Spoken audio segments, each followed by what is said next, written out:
Selamat siang ibu-ibu semuanya yang sama-sama kita hormati ibu kepala sekolah, yang sama-sama kita hormati ibu wakil kepala sekolah dan ibu-ibu semuanya, rekan-rekan yang saya kasih.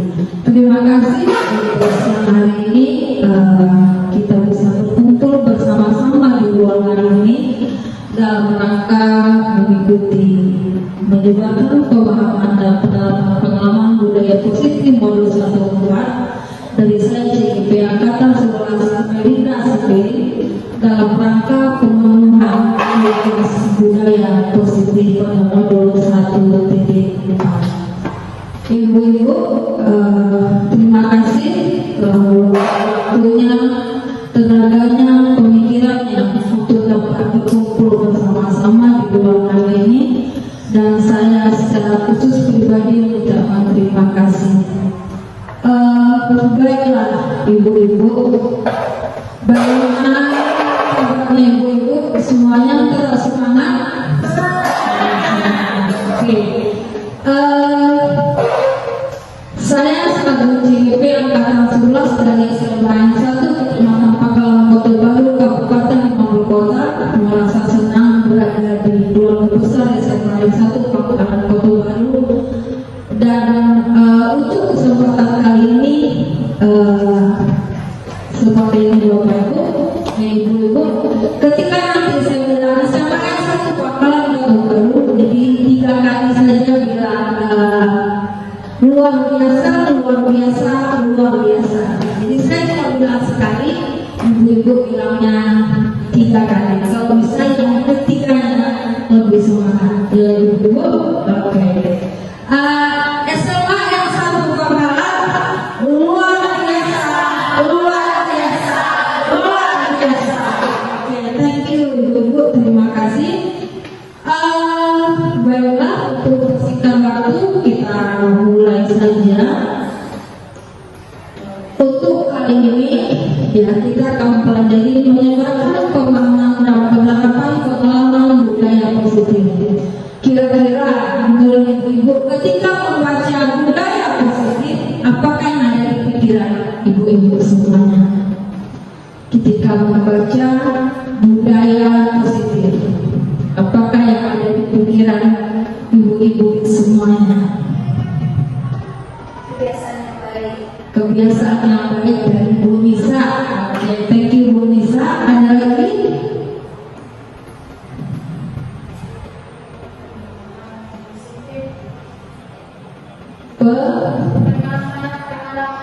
Pengalaman yang positif kata Ibu Ben. Oke, terima kasih Bu Ben. Ada lagi? Ibu Nisa tadi, Ibu Ben juga. Ada lagi kira-kira? Ketika membaca budaya positif, apakah ada di pikiran kita?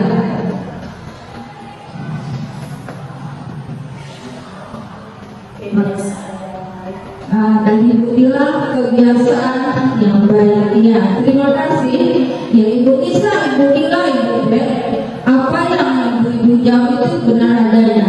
Ya, namanya saja budaya positif, tentu hal-hal yang positif. Oke, kita lanjutkan. Ada apa dengan budaya positif? Yang pertama adalah perubahan paradigma belajar, disiplin positif, nilai-nilai kebajikan, kebutuhan dasar manusia, motivasi perilaku manusia, posisi kontrol dulu, keyakinan kelas dan segitiga restitusi. Hal-hal inilah konsep inti daripada budaya positif, dan hal-hal inilah yang akan kita pelajari untuk hari ini. Yang pertama adalah pembelajaran dengan paradigma baru. Kenapa kita mengatakan pembelajaran dengan paradigma baru? Kalau ada yang baru berarti ada yang lama. Bagaimana yang lama? Kenapa ada yang paradigma baru? Bagaimana yang lama? Nah, pembelajaran dengan paradigma baru adalah pembelajaran dengan paradigma baru merupakan pembelajaran yang dirancang berdasarkan prinsip pembelajaran berdiferensiasi sehingga para peserta didik belajar sesuai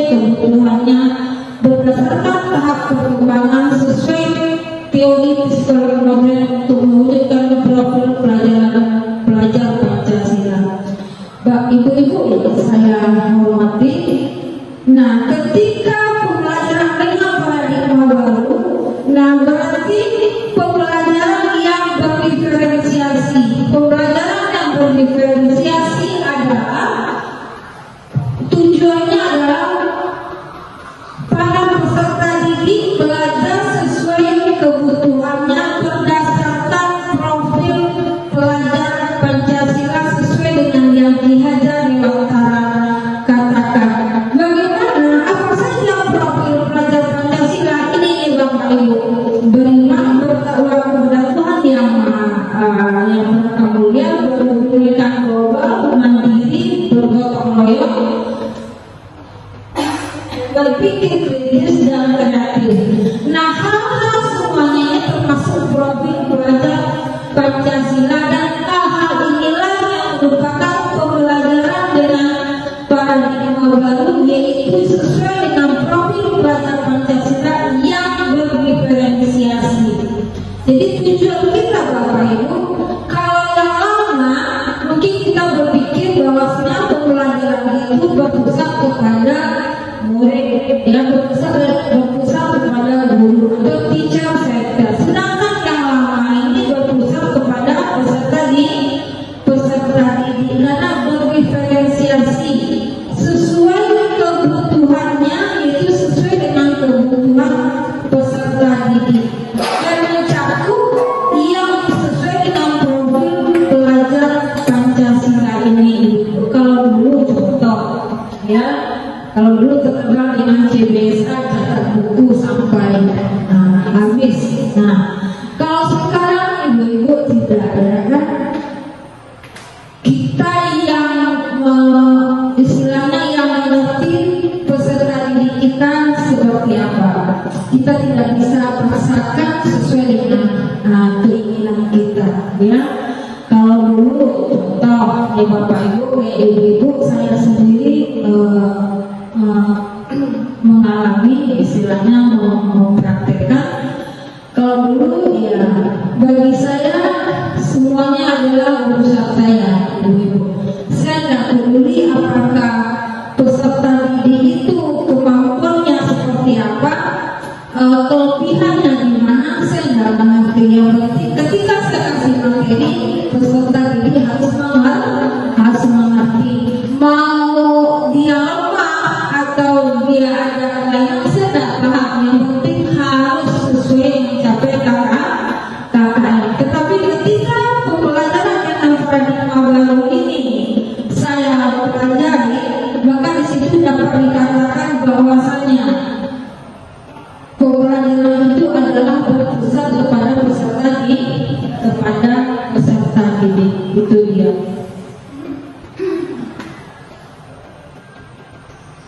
Oke, ibu-ibu, kita lanjutin.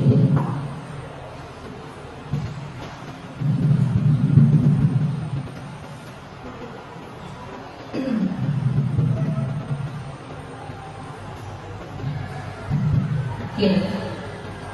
Selanjutnya adalah penerapan teori kontrol. Nah, dari mana ini penerapan teori kontrol ini? Ini adalah yang dasarnya daripada guru tersebut. Yang pertama adalah isi guru mengontrol murid. Nah, bisa dari gambar ini ibu-ibu bisa kita bayangkan bahwasanya kita merasa bahwasanya murid itu dalam kuasa kanan kita, seolah kita menjangkau, kita sudah mendikte, oh itu bodoh, itu pintar, itu rajin. Padahal setiap murid itu kalau dibilang mempunyai kelebihan dan kekurangan masing-masing, tapi kita merasa kita bisa mengontrolnya, kita bisa mengaturnya. Dan ketika anak itu bisa kita kontrol, kita bisa atur, kita merasa hebat. Saya merasa hebat, ibu-ibu. Jadi ketika saya bisa, oh anak itu kalau sama saya dia patuh, dia taat. Padahal cuma di depan saya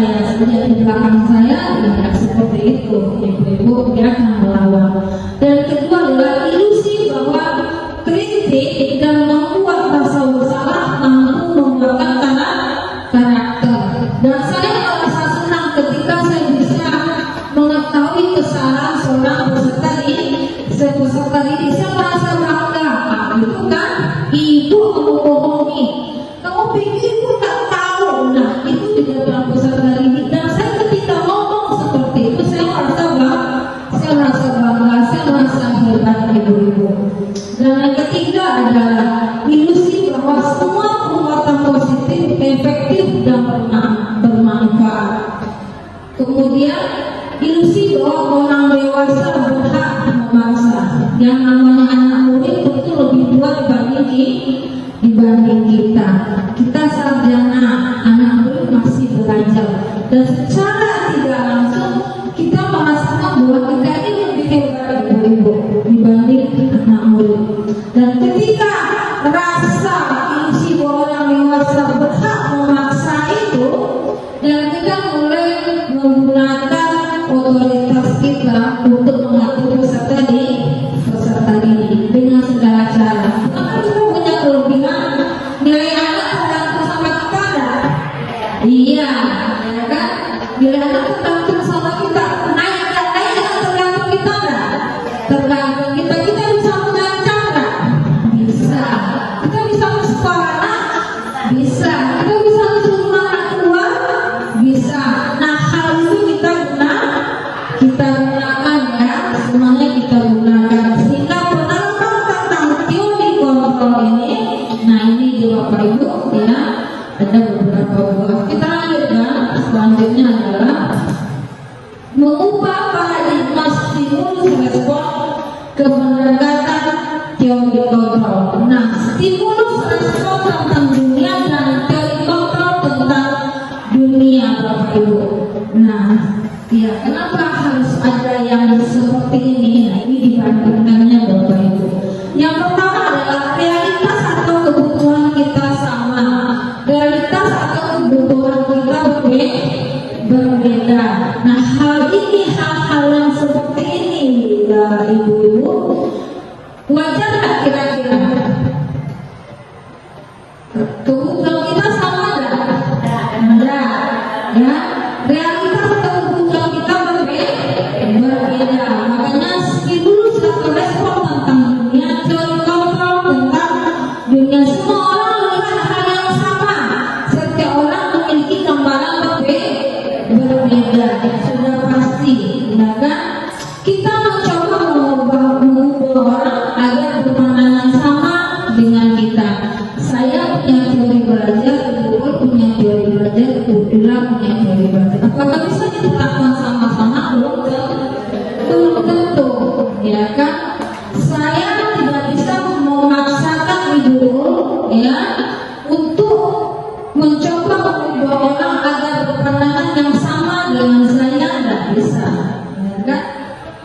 Perilaku buruk dilihat sebagai suatu kesalahan.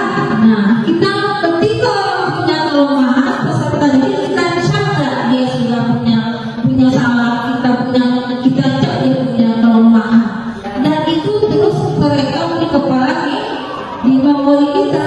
Sekalipun mungkin anak itu sudah berubah, tapi kita tetap berperilaku buruk dilihat sebagai suatu kesalahan.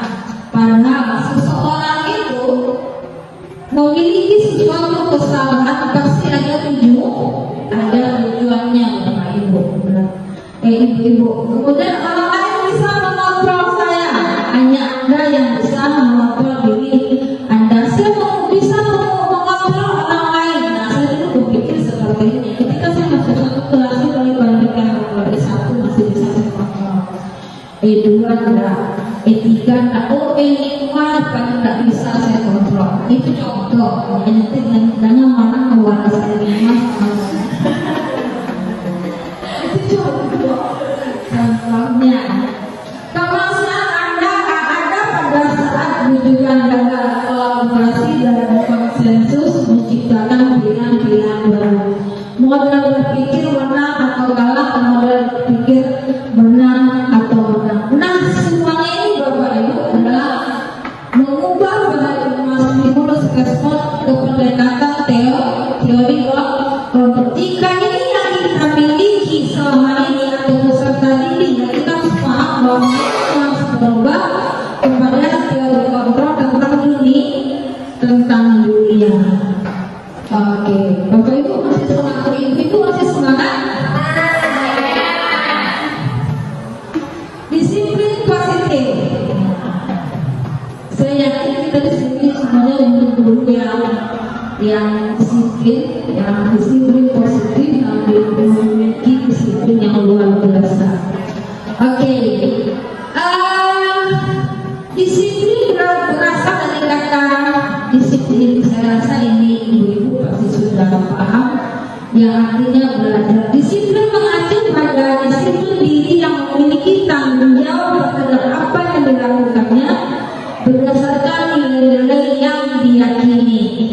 Nah, disiplin positif merupakan salah satu cara penerapan disiplin yang bertujuan untuk menumbuhkan kesadaran serta memberdayakan peserta didik tanpa imbalan penghargaan atau reward atau ancaman atau hukuman. Nah, saya pernah menerapkan disiplin Bapak Ibu, nah, tapi ujung-ujungnya kayak ini. Nah, ada reward atau ada ancaman.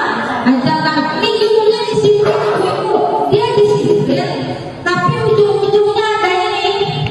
Seandainya kok kamu, ini atau kok kamu diawas, nah ini ada ancaman atau hukuman. Jika sesuatu dia disiplin, maka saya akan memberi reward. Jika dia langgar disiplin, maka saya akan memberi ancaman atau hukuman. Seandainya kamu sekali lagi terlambat, awas ya, kesempatan kamu sekali lagi.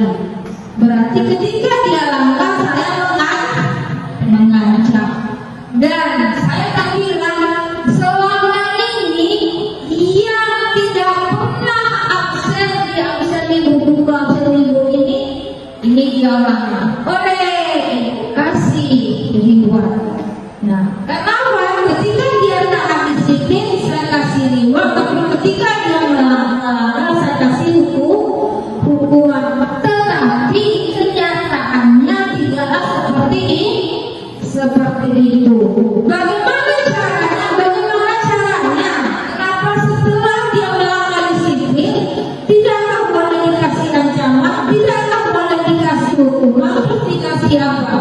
Karena kita berpikir ketika seseorang peserta didik itu melanggar aturan, maka yang mengubah dia itu cuma hukuman. Seseorang itu mentaati disiplin karena dia mendapat penghargaan. Jadi tujuannya bukan dari dalam diri dia lagi, tetapi karena ada di luar sana, yaitu mendapat penghargaan. Itu tujuannya. Saya akan datang cepat ke kelas. Saya tidak akan pernah absen, karena kalau saya absen, saya tidak dapat hadiah. Nah, hal-hal yang seperti itu. Sebagai pendidik, tujuan kita adalah menciptakan peserta didik yang memiliki disiplin, sehingga mereka berperilaku mengacu kepada nilai-nilai kebaikan universal dan memiliki motivasi intrinsik dalam program perilaku ke arah yang lebih baik. Seperti yang saya bilang tadi, kalau ini ada di dalam dirinya, berarti itu bukan intrinsik, berarti dari luar. Kenapa? Karena dia bukan pengen berubah ke arah yang lebih baik, ke arah yang lebih baik. Dia pengen berubah karena ada sesuatu. Saya kalau datang cepat nanti kata Ibu Desi di depan kelas dipuji saya. Maka saya kalau nanti masuk, baju saya masuk, saya pakai dasi, saya pakai kaos kaki, saya pakai sepatu. Nah, Ibu Lili suka lihat saya seperti itu. Nah, dia ketika belajar sama Ibu Lili, dia akan berpenampilan seperti itu.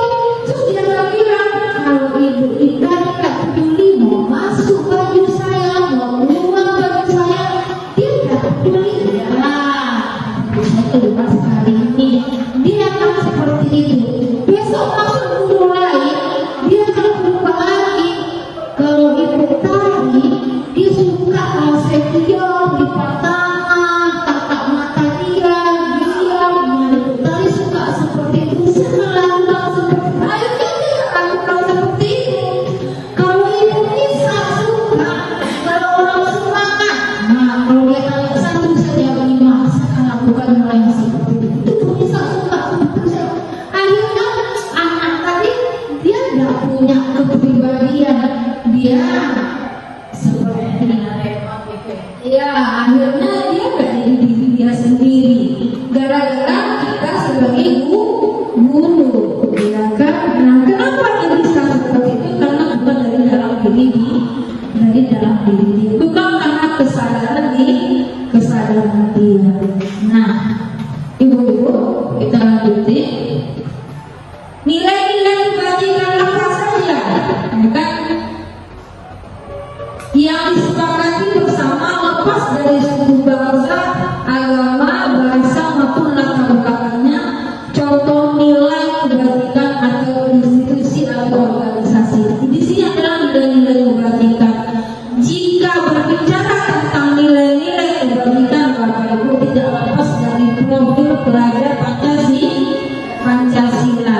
Nah tadi sudah kita ketahui beberapa tentang profil pelajar Pancasila. Nah ini salah satunya ya, beriman dan bertakwa kepada Tuhan yang Maha Esa dan Tuhan mulia, berkebinekaan global, gotong royong, mandiri, kreatif dan bernalar kritis. Ini dia profil pelajar Pancasila. Ada lagi adalah menurut Indo Primaria satu program toleransi, rasa hormat, integritas, mandiri, menghargai, antusias, empati. Nah hal-hal seperti ini terus keterampilan hidup atau life skill dapat dipercaya lulus hati, pendengar yang hadir tidak merendahkan orang lain dan memberikan yang terbaik dari diri. Ini semua adalah nilai-nilai kebajikan. Nilai-nilai kebajikan, contoh nilai kebajikan yang harus dimiliki oleh peserta didik tanpa memandang lepas dari suku bangsa, agama, bahasa maupun latar belakangnya. Kita lanjuti adalah sesi berikutnya adalah kebutuhan dasar manusia. Ibu yang saya hormati, setiap kita pasti memiliki kebutuhan yang berbeda.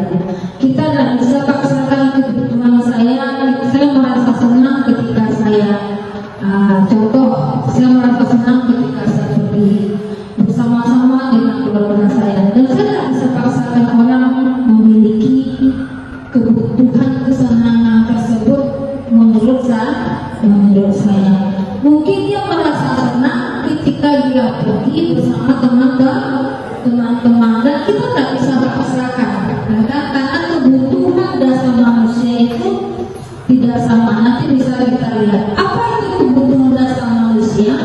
Segala sesuatu yang ingin kita lakukan untuk mendapatkan yang kita inginkan. Seluruh tindakan yang kita lakukan memiliki tujuan tertentu dan usaha, dan semua usaha terbaik yang kita lakukan adalah dalam rangka agar kebutuhan dasar kita terpenuhi dengan baik. Berarti kita punya kebutuhan dasar dan punya. Kita semua punya kebutuhan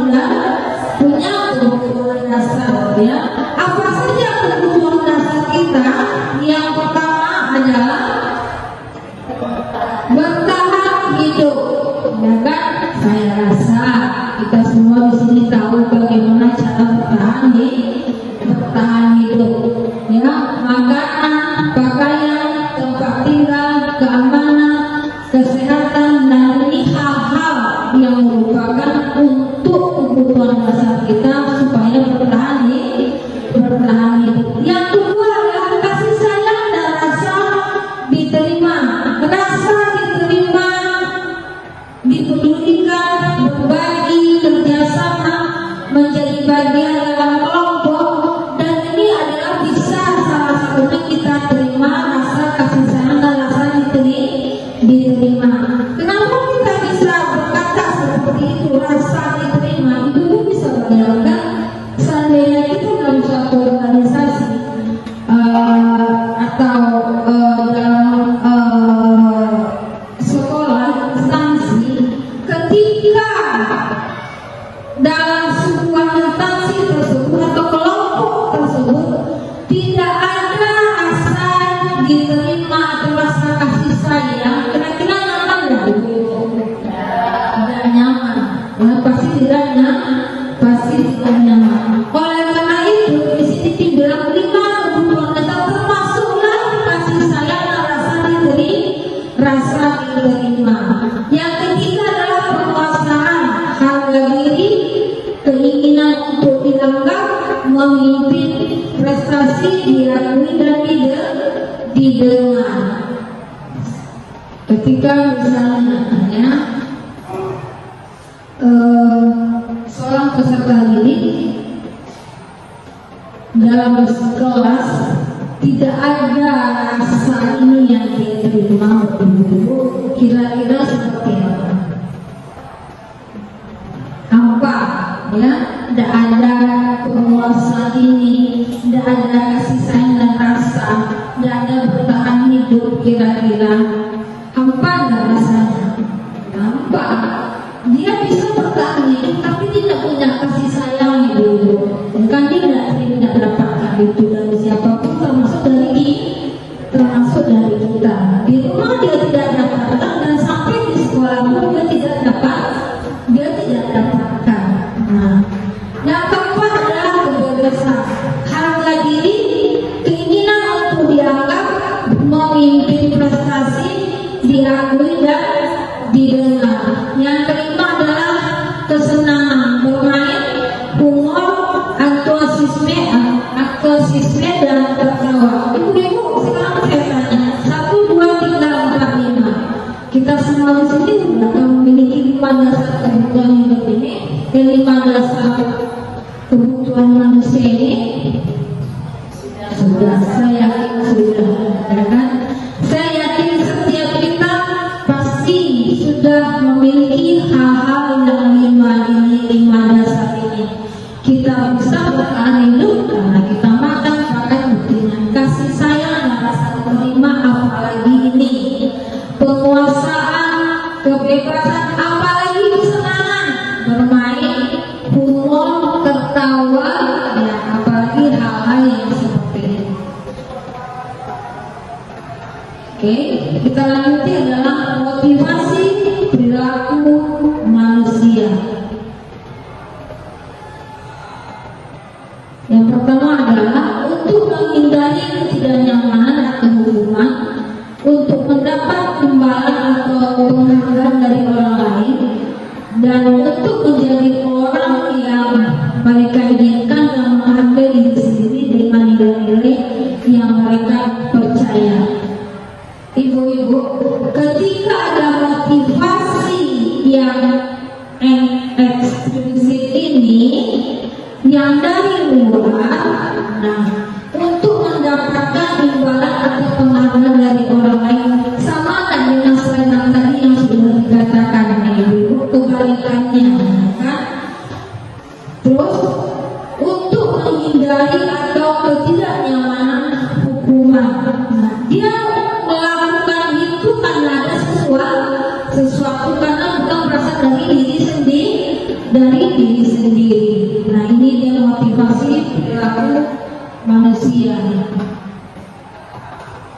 Dan bagaimana dengan konsekuensinya? Dan bagaimana hukuman ada konsekuensi dan ada restitusi.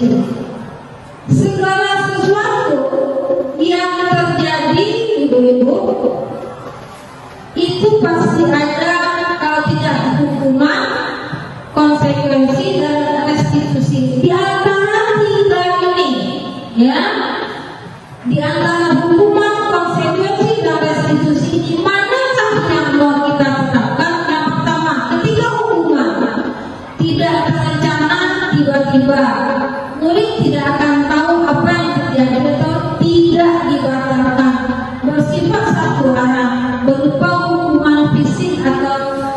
psikis. Contoh, ketika murid terlambat, biasanya kita perlu ngapain ibu-ibu? Ada biasanya anak bendera. Itu termasuk hukuman nggak? Iya, termasuk hukuman. Terus cabut rumput, ya, goro, ya, termasuk hukuman. Nah, bagaimana dengan konsekuensi? Apa perbedaannya kalau konsekuensi terencana atau disepakati sesuai peraturan? Murid tetap dibuat tidak nyaman. Sikap guru selalu memonitor murid. Hampir sama dari bentuk hukuman dengan konsekuensi. Hampir sama. Ya kan, cuma bedanya kalau konsekuensi terencana, terencana disepakati. Ya, tapi tetap hukuman enggak? Enggak. Dia tetap melakukan itu. Ya kan, kamu tahu enggak? Kalau peraturan kita seperti itu, kamu tahu nggak? Nah, memang peraturan memang disepakati, tapi tetap membuat murid tidak nyaman. Dan bagaimana dengan restitusi? Restitusi adalah proses menciptakan kondisi bagi murid untuk memperbaiki kesalahan. Terus proses kolaboratif yang mengajarkan murid untuk mencari solusi sendiri. Nah, di antara hukuman, konsekuensi dan restitusi menurut ibu-ibu, ketika peserta didik, ya, melanggar disiplin, kira-kira yang manakah yang pantas kita terapkan? Yang pantas itu restitusi. Nah, tapi yang biasa saya lakukan, nggak usah tunjuk orang saya. Tapi yang biasa saya lakukan adalah hukuman dan konsekuensi. Saya tidak menerapkan restitusi sebelumnya, Bapak Ibu. Nah, tapi saya tetap makanya lebih gampang. Jadi lebih mudah. Ya, lebih mengikat, lebih mengancam, lebih menjamin, lebih memuaskan dari lebih merasa kenal seperti seorang guru. Ketika anak murid berkata, "Ya guru," setiap orang, "Ya guru," kita merasa saya berhasil, kan?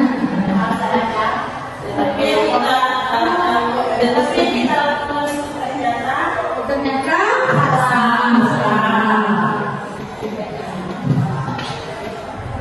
jadi kita mulai berubah.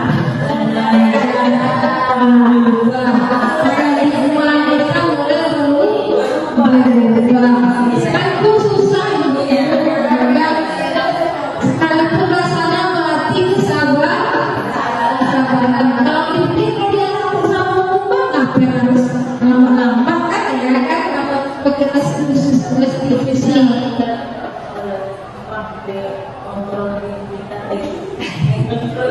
Iya, mengontrol diri, ya kan? Karena restitusi butuh waktu, ibu-ibu, ya kan? Kalau tidak butuh waktu, karena kita pengennya kan sesaat itu saja. Besok diulang lagi kan? Diulang lagi, ya kan? Diulang lagi. Akhirnya 1-3 tahun penyakitnya sama itu juga, ya kan? Nah, itu dia. Karena perbuatan cuma hubungan dan konsekuensi, tidak ada restitusi. Oke, ini dia ibu-ibu. 5 posisi kontrol guru. Nah, seperti yang tadi, kita biasanya hukuman, konsekuensi itu yang kita terapkan. Nah, posisi di manakah kita? Kenapa tidak melakukan seperti ini? Kenapa kita tadi hukuman yang kita pakai, konsekuensi yang kita pakai, di posisi manakah kita? Yang pertama, ada hukum, ada pembuat rasa bersalah, ada teman, ada pemantau, ada manajer. Posisi yang manakah kita Ya, kalau saya satu buku, yang kedua buku ada bersalah. Ya, sebelumnya diukur, tapi sekarang mulai belajar. Rupanya soalnya rupanya salah besar semuanya. Kenapa buku? Kenapa disebut buku? Ya, karena kita sering buku. Ya, belum bilang nah, ya, emosi ibu. Pemulasan bersalah. Ketika anak bersalah terlambat di depan anak-anak, di depan teman-temannya, nah kita menyebutkan kesalahan. Ini terlambat, salah ya ibu. Salah, tapi kita juga kenapa? Menambah salahnya. Kamu terlambat itu salah juga. Iya, kamu berteman kamu. Kamu absen itu berhubung sama kamu. Itu adalah membuat rasa bersalah. Dan bagaimana dengan teman? Ini dia dulu. Kadang-kadang tanpa kita sadari, semuanya ini posisi ini ada sama kita. Kita menghukumi juga, ya. Membuat rasa bersalah iya juga. Teman iya juga. Pembantu iya juga. Manajer iya juga. Semuanya ini saking hebatnya kita yang ibu, kita yang punya. Ya. Tapi porsinya berbeda-beda. Nah, hukum ini mungkin lebih banyak 70%, ya. Baru inilah mungkin manajernya ya 20%, 10%, yang seperti itu ibu, ya kan? Nah, saya berharap secara khusus saya melalui hal-hal yang kita pelajari hari ini, ya, kita bisa mengubahnya sedikit demi sedikit, ya. Contoh penerapannya seperti ini, kasusnya siswa tidak melanggar figur lengkap saat upacara bendera. Yang kita lakukan adalah hormat pada bendera selama 1 jam. Ketika anak hormat, itu adalah jika posisi kontrolnya adalah kita sebagai pembunuh. Kita tidak tanya ibu-ibu, bukan dalam hati kita yang itu jualan. Nah, kita langsung saja main hukum kan ya. Kita tidak tanya karena kita di pikiran kita ya, itu juga orangnya. Terus kita akan bilang berapa kali ibu atau bapak harus memberitahu kamu selalu saja mengecewakan ibu dan bapak. Ketika kita kata-kata ini yang kita katakan selalu mengecewakan, ya kan? Selalu mengecewakan ibu atau bapak, maka kita posisi kita adalah membuat merasa bersalah. Dia sudah salah enggak? Sudah salah. Tapi kita bilang lagi, kamu selalu saja mengecewakan ibu. Baru kemarin kamu bikin perjanjian, kamu ulang kecewa ibu. Nah, hal ini posisi kita adalah sebagai pembuat merasa bersalah. Maka dari saya bilang mungkin yang paling banyak itu kita adalah pembuku dan pembuat merasa bersalah. Kita merasa bahwasanya apa yang kita lakukan untuk anak itu yang paling baik. Tapi ketika dia langgar dan kita merasa kecewa. Siswa pertama datang masuk kelas di pagi hari, kasus yang kedua. Terus kita bilang, ayo dong ikuti aturan sekolah, tolong bantu ibu atau bapak ya sekali ini ya. Sudah tidak apa-apa, kali jangan sampai berbuat seperti ini lagi ya. Nah, ketika kita memaklumi ya seperti ini kata-kata kita, pernah nggak rasanya ibu? Pernah, ya kan? Nah, maka posisi kita adalah kita sebagai berdoa. Kenapa kita bilang seperti ini? Ayo dong ikuti aturan sekolah, tolong. Nah,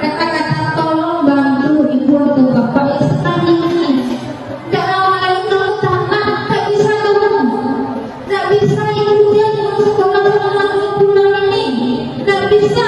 Nah, ketika hal-hal itu kita lakukan, maka kita dalam posisi kita sebagai teman, ya. Terus kita mungkin juga pernah bilang, kamu sudah melanggar peraturan sekolah, kamu tahu konsekuensinya, silakan minta surat izin masuk ke bola tiket dan jangan diulangi lagi. Ini sering lah ibu-ibu. Ini sering kita lakukan karena anak terlambat. Dari mana kita bilang kita melakukan kamu sudah melanggar peraturan sekolah, kamu tahu konsekuensinya, ya, makanya kita sebut dalam pemantau. Yang terakhir, posisinya adalah manajer. Apakah kamu tahu kesalahanmu? Kira-kira bagaimana kamu memperbaiki kesalahanmu? Kita mungkin sudah pernah ibu melakukan ini, sudah kita ucapkan berkali-kali, tapi karena juga tidak berubah, maka kita balik lagi sebagai penghukum. Kita pikir, yang paling jitu itu cuma penghukum. Dan berubah. Sudah kita praktekkan semuanya, tapi tidak berhasil. Yang berhasilnya yang mana? Ketika kita sebagai penghukum, makanya yang paling efisien itu adalah sebagai penghukum. Tapi di sini dikatakan bahwa apakah kamu tahu kesalahanmu, kira-kira bagaimana kamu memperbaiki kesalahanmu? Sudah pernah kita terapkan tapi tidak berhasil. Oke, sekarang kita coba posisi kontrol. Apakah saya sangat kecewa dengan kamu? Oke, rasa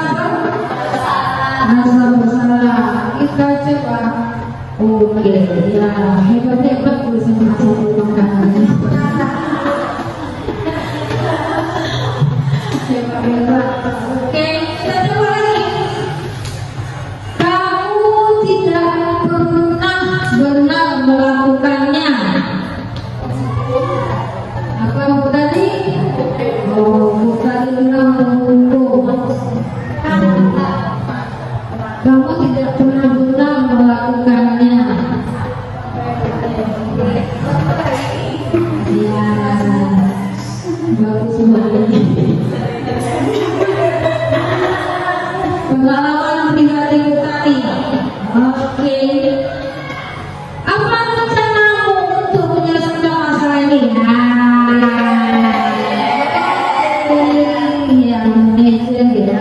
Apa rencanamu untuk menyelesaikan masalah ini? Solusinya apa?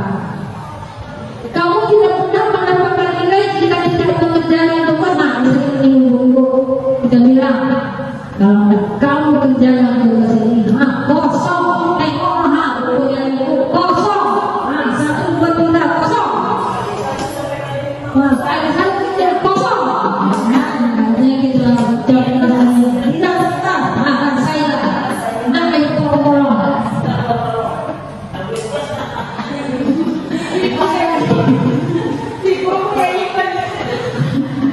Kira-kira apa Ibu? Pantau.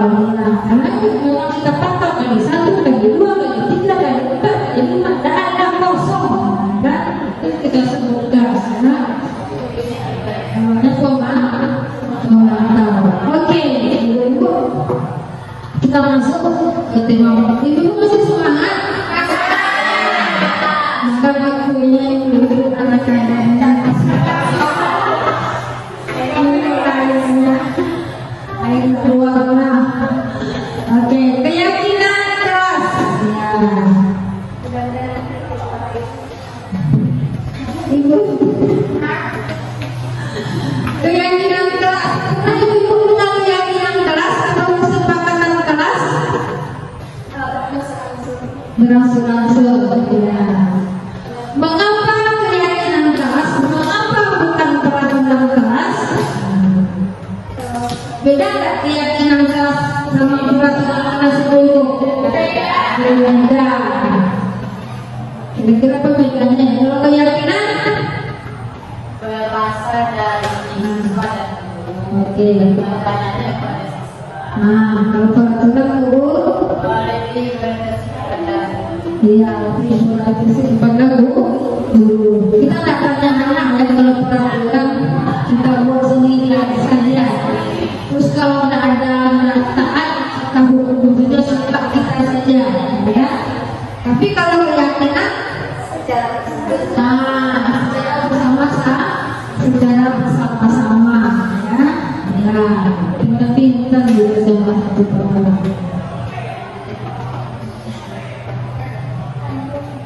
Kalau begitu ibu-ibu, kita bikin peraturan atau bikin keyakinan bagusnya? Nah, kita lihat selama ini kita buat. Nah, selama ini kita buat peraturan. Sekarang kita belajar, kita buat keyakinan. Mengapa harus keyakinan kelas? Kok tak peraturan? Kenapa harus keyakinan atau kesepakatan kelas? Ada apa? Pembentukan keyakinan kelas itu adalah bersifat abstrak, berupa pernyataan universal dalam pernyataan positif, sedikit saja dan mudah diingat, sesuai dengan kondisi kelas dan sekolah sehingga mudah diterapkan. Nah, selama ini yang ini Bu-ibu. Nah, kita tidak pernah tahu kondisi sekolah dan kondisi kelas. Kita yang tahu, bagi kita yang penting rasanya ini bagus. Semua warga sekolah atau warga kelas dilibatkan. Nah, yang ini yang kita tidak pernah libatkan, yaitu warga sekolah atau warga kelas, ya. Nah, sedangkan keyakinan kelas kita mengikut sertakan semua warga kelas. Dan yang ciri keyakinan kelas itu adalah yang satu lagi, pernyataannya pasti positif. Kalau biasanya jangan kamu terlambat lagi. Jangan, itu kan negatif kata-kata jangan. Tapi ketika ada keyakinan kelas, dia menjadi kalimat positif, datang terbantu, ya. Hal yang seperti itu.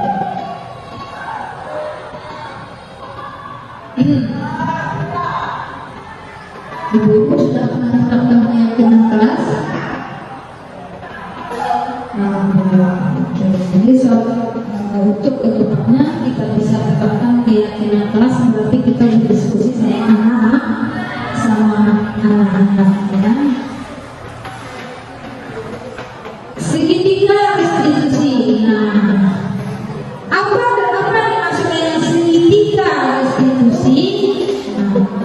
Suatu proses dialog yang dijalankan oleh guru agar dapat menghasilkan murid yang mandiri dan bertanggung jawab. Nah, segitiga restitusi ini ibu diterapkan ketika anak-anak melanggar yang keyakinan kelas tadi. Contoh, ya, contoh keyakinan kelas yang kita buat di dalam kelas. Contohnya ibu sedang mengajar, tiba-tiba masuk logi terlambat. Bu, boleh masuk Bu? Kita lihat jam kan? Udah 15 menit. Kamu tahu tak 15 menit gimana? Pulang kan? Pulang. Nah, seperti itu, ya. Cuci depan. Atau pas penanaman darah hari Senin sama hari Jumat. Kamu ini nggak berjalan nih. Enggak. Kita kan nggak tanya dulu ibu, kenapa dia nggak berjalan? Pokoknya nggak berjalan. Berarti tak boleh masuk. Sampai pulang tak boleh masuk. Pulang. Nah, tadi kita udah kita bicarakan ada hukum, ya, dan ada restitusi.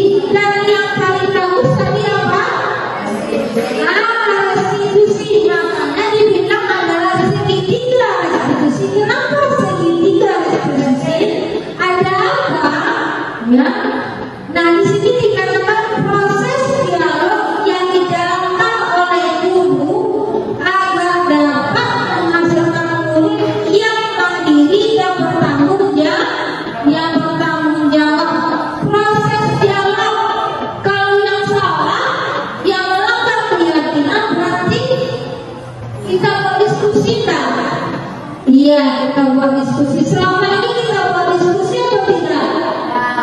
Tidak. Ya kan pada umumnya ketika dia melanggar keyakinan kelas, contohnya datang terlambat, maka kita langsung menghukum. Hukumannya sesuai dengan peraturan yang sudah dibuat sekolah, yaitu pulang. Nah, tetapi di sini diajarkan segitiga institusi. Apa tahap-tahapnya? Yang pertama, menstabilkan identitas. Apa yang dimaksud dengan menstabilkan identitas? Nah, ini deh Bapak Ibu. Yang pertama, berpuasa itu wajar. Maksudnya seperti ini, bukan berarti sudah banyak. Manusia itu punya salah. Ayo, nah seperti itu juga. Tetapi kita memposisikan diri kita sebagai anak tersebut. Kalau kita memposisikan diri kita, sudah pasti anak salah. Tapi ketika kita mengatakan bahwa berprinsip bahwa berbuat salah itu wajar, maksudnya ibu-ibu, ketika anak kita katakan seperti itu, dia tidak merasa bersalah. Kalau dia tertekan, dia merasa takut, mungkin kan disiplin sama dia. Mungkin dia akan mengada-ngada, bahkan Facebook sakit covid. Nah, tetapi ketika kita mengatakan hal-hal seperti ini, ibu bapak sudah pernah melakukan itu, jadi dia merasa apa? Ibu pernah juga merasa seperti ini. Jadi dia tak merasa terlalu sombong, tidak pernah bikin salah. Ibu ini tidak merasa seperti saya. Nah, anak akan merasa seperti itu pikirannya. Tetapi ketika ibu kita, dia dengar aja kita bilang, ibu gak pernah terlambat ke sekolah dulu. Karena lebih sering, kamu udah hebat itu terlambat segini baru. Nah, anak ini merasa akhirnya dia akan bercerita. Ketika dia bisa bercerita, dia bisa mencari siapa. Tidak mau mencari siapa, tetapi ibu bapak ingin mencari solusi. Kalau jangan kempes, cari jalan aman, jawaban ibu, ya kan? Kamu berhak merasa begitu, ya. Kenapa kamu tidak bikin kelas? Kalau dia cari jalan aman, dia akan menjawab senang dia saja ibu, ya kan? Tapi kalau memang ada rasa seperti itu, tidak pernah dulu, tak pikir untuk kelas, harus dulu lah. Dia gimana sebetulnya bisa pulang? Nah, dia akan berkata seperti itu. Yang kedua tahapnya adalah setelah kita menstabilkan identitas, validasi tindakan yang salah. Berdasarkan prinsip setiap perilaku berupaya memenuhi suatu kebutuhan tertentu. Kamu pasti punya alasan mengapa melakukan hal itu. Contoh, tadi dikatakan bahwasanya dia tidak bikin kelas ibu. Terus kita mulai tanya kenapa dia tidak melakukan, kenapa dia melakukan hal seperti itu, terus kenapa dia tidak bikin kelas. Tadi kan dia sudah merasa ibu pernah juga merasa salah. Ibu pernah juga melakukan hal seperti itu. Ketika ada rasa seperti itu, nah kita mulai bilang kamu berubah, ya. Kamu melakukan pasti punya alasan. Ada apa alasannya, nak? Kenapa kamu seperti itu, nak? Kok kamu lakukan seperti itu, nak? Coba kamu pikir, kamu tidak coba ceritakan ada apa. Nah, kita boleh memvalidasi tindakan yang salah. Tetap salah nggak yang dia lakukan? Tetap dia akan merasa salah yang dia lakukan, tapi dia tidak merasa terdakwa, tidak merasa tertuduh, karena dia tidak berpikir, gurunya pernah juga seperti ini, pernah dulu. Nah, dia merasa, tapi ketika kita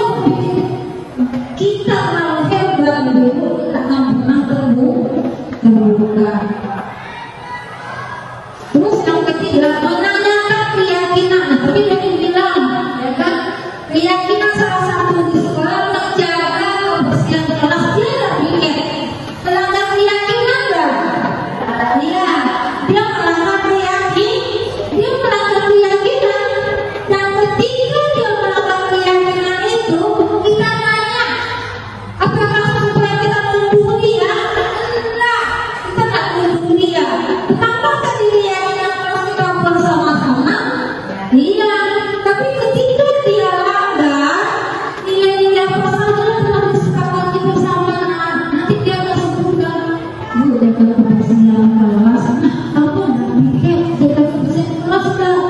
Enggak bu. Nah di situ dia akan tahu bahwasanya dia sudah melanggar keyakinan kelas, dan ketika dia sadar itu dia akan memotivasi untuk berubah, bukan karena hal-hal yang lain. Kita tak janjikan kalau seandainya kamu ikuti anak ibu, tolong kamu bisa masuk aja lah, kamu nak duduk aja lah, kamu nak naik kamu kelas.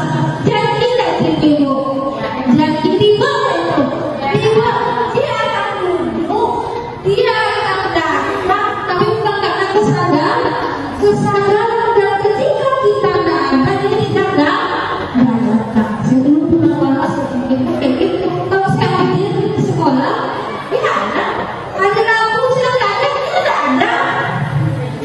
Atau dia sudah di pikiran dia hari Rabu dan dia juga tidak ada, karena tidak ada orang cerita karena cerita kelas. Kalau punya hari lain dicari tak jadi ke kelas, dicari ya, dicari. Jadi untuk menangani suatu kasus itu maka kita perlu diskusi sedikit ya. Ibu-ibu ini bacanya thank you so much. Oke, kesimpulannya dari saya ibu bahwasanya suatu apapun yang kita buat di sekolah, kita selaku tenaga pendidik, selaku guru, yang pertama itu adalah kita sesuai dengan profil belajar Pancasila sebagai kita Dewantara katakan bahwa pembelajaran itu berpusat kepada murid, tidak berpusat kepada guru, berpusat kepada murid. Dan yang kedua yang saya simpulkan, kita simpulkan adalah untuk merubah seseorang itu ya, itu perlu mengalami institusi segini. Tapi kalau di sekolah kita di SMA ya, karena sudah sebaliknya sudah dewasa, kadang-kadang kesalahan itu sudah besar, tidak semuanya bisa diterapkan segi garis itu institusi. Contoh kalau dia sudah contohnya bawa narkoba, dia sudah melakukan sengaja, dia sudah mengejar, rasanya untuk institusi segi itu bukan lagi hakim, itu sudah yang berubah. Nah, hal-hal seperti itu. Dan saya berharap ketika kita mempelajari apa yang kita pelajari hari ini, semuanya kita bisa terapkan, kita bisa ambil yang positifnya, dan kita mulai merubah paradigma kita. Ya, saya tahu kita semua di sini adalah guru-guru yang berkualitas, yang istilahnya sudah profesional, jadi kuasa bahwa itu sudah di tangan kita. Tapi mari hari-hari kita boleh berubah, ibu-ibu sama-sama, termasuk saya sendiri. Jika kita menginginkan suatu sekolah yang maju, kita berkembang ya.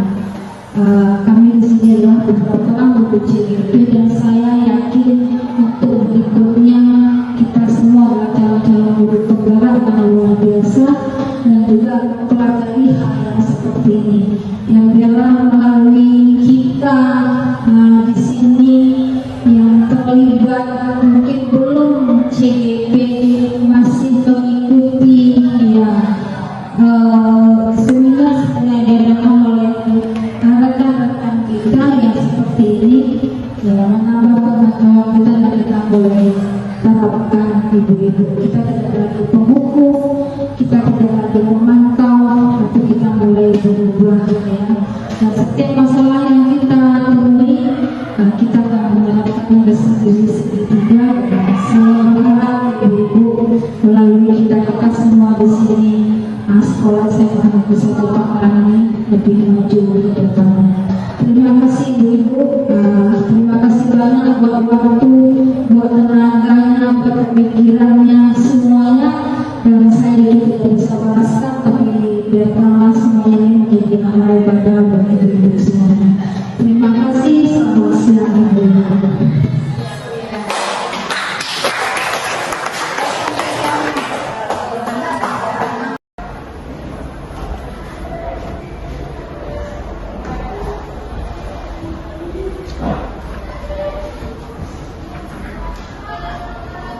Selamat siang Radit. Bu, selamat siang Bu. Ya, gimana kabar Radit? Alhamdulillah baik Bu. Oke, Ibu senang Radit bisa menemui Ibu di siang hari ini di ruangan BK. Kira-kira menurut Radit tahu nggak kenapa Ibu panggil? Bu nggak tahu kira-kira kenapa ya Bu? Radit nggak tahu, nggak apa-apa. Kemarin pagi-pagi Radit ke sekolah jam berapa? Nyampe di sekolahnya? Kemarin ke sekolah jam 7.45. Jam 7.45. Menurut Radit, kan sekolah kita masuknya jam berapa? Jam 7.30. Jam 7.30. Sekolah kita punya keyakinan sekolah kalau masuk itu jam 7.30. Radit datang jam 7 lewat 45. Terus Radit masuk ke kelas. Nah, karena gue tanya, ada nggak keyakinan kelas kita kalau masuk itu jam 7.30? Ada, iya. Nah, sekarang ibu tanya Radit, kenapa ya Radit datang jam 7.40? Jadi Bu, kemarin tuh bangunnya lambat Bu. Ya. Bangun udah jam 6. Jadi terlambat ke sekolah ya Bu. Itu pun karena tidur udah kemalaman Bu. Iya, itu kemalaman. Radit main HP mungkin ya? Iya. Nggak apa-apa sih. Setiap orang itu pasti pernah bikin salah, ya kan? Nah, sekarang ibu tanya Radit, apa kira-kira yang mau Radit lakukan untuk kedepannya? Untuk kedepannya Ya, saya akan berubah Bu. ya, Akan bangun lebih cepat. ya, Tidur nggak kemalaman lagi Bu. ya. Jadi ke sekolah bisa lebih cepat, nggak terlambat lagi. Iya, ibu senang dengan Radit seperti itu. Radit akan lebih tidur cepat, terus bangunnya juga lebih cepat, ya, sehingga datang ke sekolah bisa tepat waktu. Dengan arti kata Radit disiplin, ya kan? Nah, ya. Jadi untuk besok Radit datang tepat waktu. Itu harus Radit lakukan ya. Iya. Oke Radit. Besok berharap Radit datang tepat waktu sehingga tidak datang sering terlambat ke sekolah, ya kan? Karena keyakinan sekolah kita bel berbunyi itu 7.30. Radit, terima kasih ya sudah datang menemui Ibu. Ibu berharap Radit berubah, yang menciptakan budaya positif di sekolah kita, di kelas kita juga, ya. Nah, sukses selalu buat Radit ya. Ya Bu. Oke, sekarang Radit bisa kembali ke kelas. Bu, baik Bu, terima kasih Bu. Kedepannya saya akan lebih berubah lagi ke yang baik. Iya. Bu, terima kasih Bu. Iya. Assalamualaikum warahmatullahi wabarakatuh. Perkenalkan, nama saya Radit Pratama Alfarezi. Saya senang sekali bisa berdiskusi dengan Bu Linda tentang tepat waktu datang ke sekolah. Semoga saya bisa menjadi siswa yang lebih disiplin, tepat waktu, menghargai guru, serta menghargai teman. Terima kasih Bu Linda.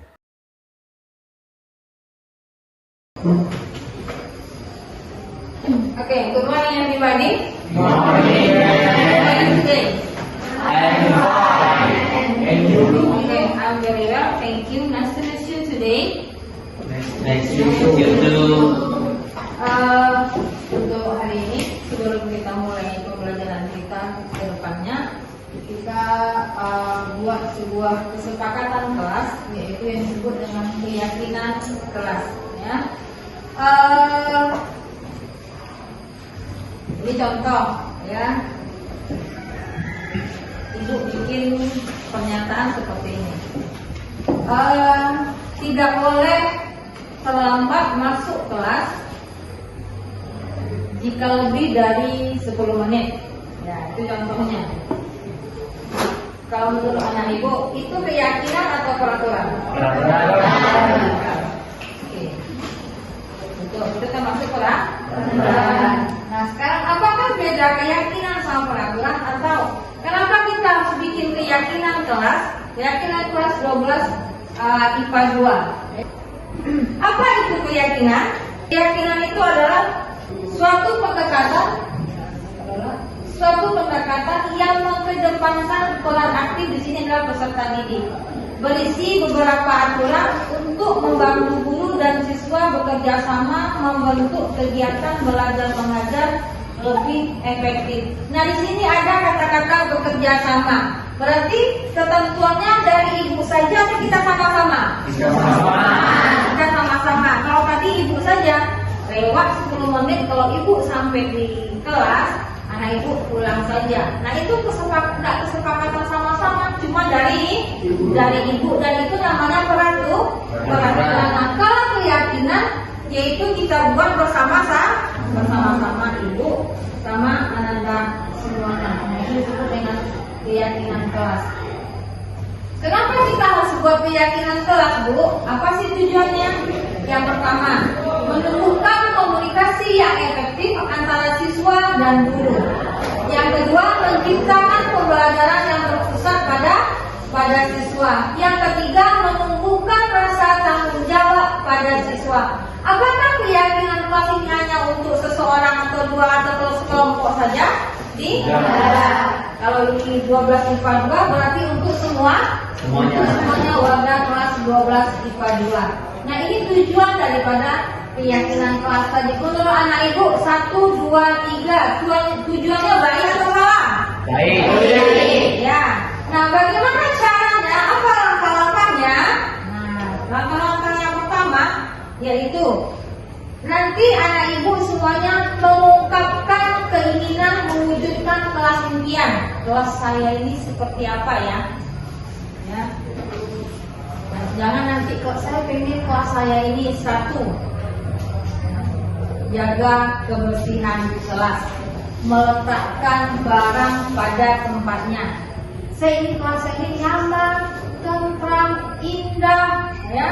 Nah, harmonis, ada hormat menghormati. Nah, itu keinginan Anda semua. Apalagi nanti anak ibu membuat ya keinginan tentang kelas dalam belajar. Kalau belajar seperti apa? Contohnya, saya kalau orang belajar itu saya pengen tenang, Bu. Yang ketiga, anaknya menemukan tentang kelas impian anaknya apa? Anak-anak ibu itu kelas impiannya apa? Hal-hal yang ditulis tentang kelas impian ditempel di depan kelas. Nanti setelah ditulis di sticky note, Anda inginkan, Anda tulis, dan anak ibu tempelkan. Itu langkah-langkahnya membuat keyakinan kelas. Ya, nah ini contoh keyakinan kelas. Masuk kelas tepat waktu, ini contoh ya. Menjaga kebersihan kelas, saling menghargai sesama teman. Jadi keyakinan kelas ini kalimatnya kalimat positif, tidak kalimat negatif. Contoh, jangan membuang sampah sembarangan. Itu kalimat negatif atau positif? Negatif. Jangan membuang sampah sembarangan. Kalimat positifnya apa? Ya, good. Jangan datang terlambat. Kalimat positifnya apa?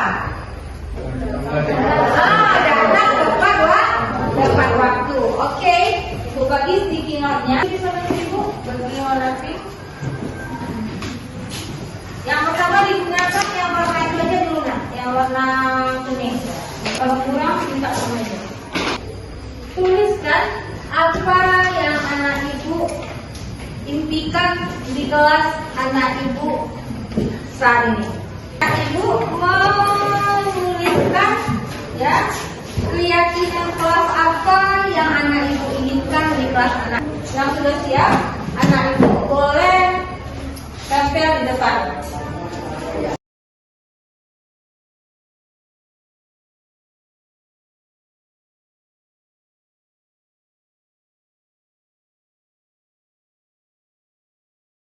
Sekarang ibu akan bacakan keyakinan kelas yang Ananda tulis, ya kita kelompokkan. Yang pertama, kelas yang bersih dan nyaman, ya termasuk yang mana di situ? Menjaga kebersihan. Oke. Di sini ada menjaga kekompakan antar warga kelas. Ya, saling menghormati. Saling kelas yang nyaman dan tidak berisik. Di situ.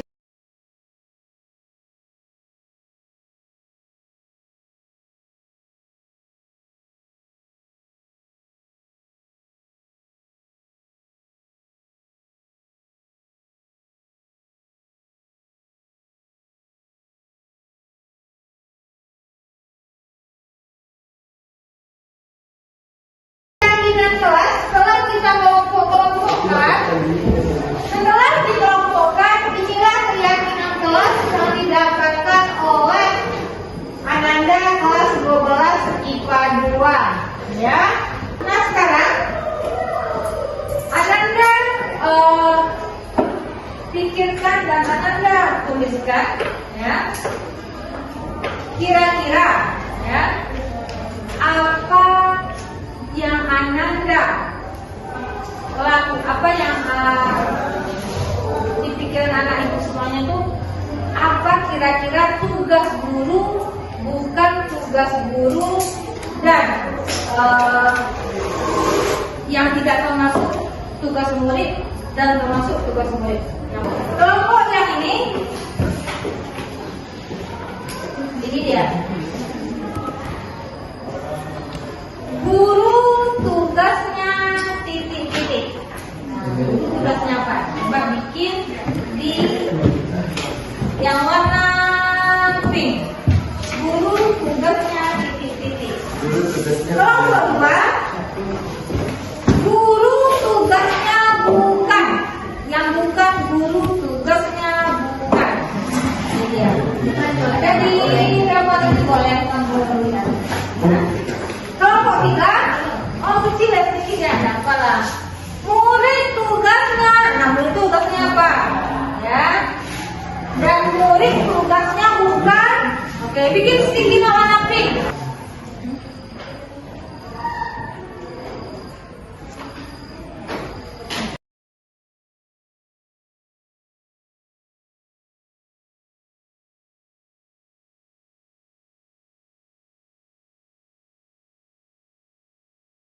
Oke. Ya, kita perhatikan guru tugasnya ya menegakkan peraturan kelas, mengajar, mendidik, memberi nilai. Murid tugasnya ya, murid tugasnya bukan memberi nilai ya. Menyakiti ya, mengajar ya. Guru tugasnya bukan ya menyakiti, mengerjakan tugas PR, ya, menghukum murid, ya murid tugasnya menghormati guru, menjalankan gaji kelas, bertanya jika tidak paham. Nah, oke. Dari semua peraturan atau keyakinan atau bikin tulis ini, ya, menjaga kebersihan, disiplin, mandiri, dan saling menghormati. Dari semuanya ini ibu akan bagi menjadi 3 kelompok. Yang pertama yaitu terlihat, terdengar, dan berperilaku. Nah, terlihat itu contoh gini. Datang tepat waktu, terlihat nggak? Ya. Kalau berdoa sebelum belajar, terdengar. Oke, menghormati, berperilaku. Nah, berperilaku ya. Nah, sekarang tugas kamu tulis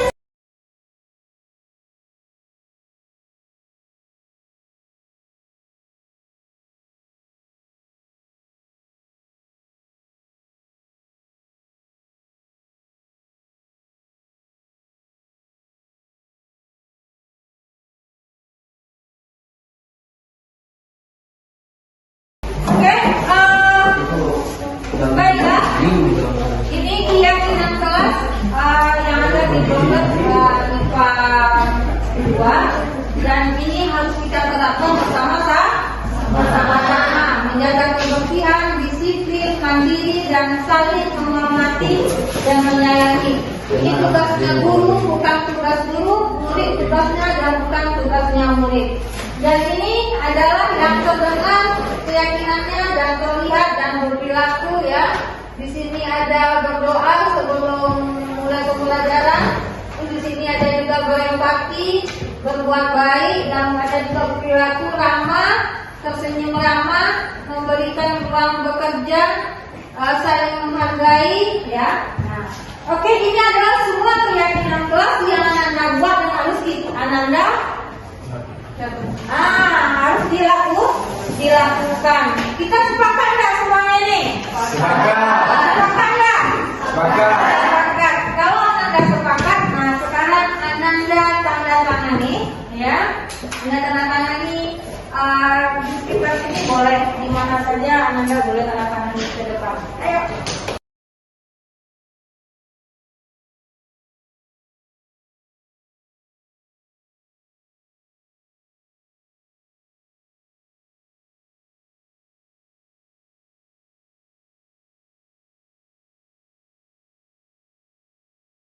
Adalah sesi terakhir yang ini sudah kamu tanda tangani, berarti sudah disepakati. Nah, ini adalah umpan baliknya ya. Anda sudah ditulis, kalau nanti masih sudah ya, tidak ditulis saja ya.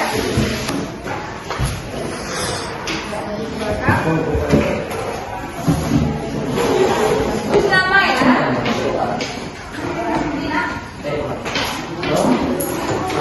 Bagi ini kebetulan nanti berapa yang kurang berapa?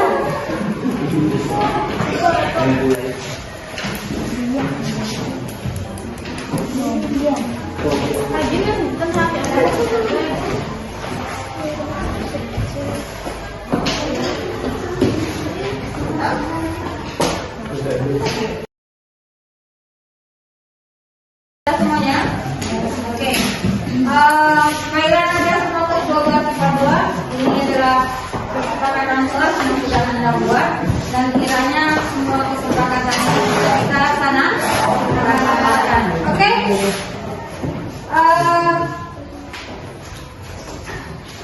Thank you for today. Terima kasih untuk hari ini dan see you next time.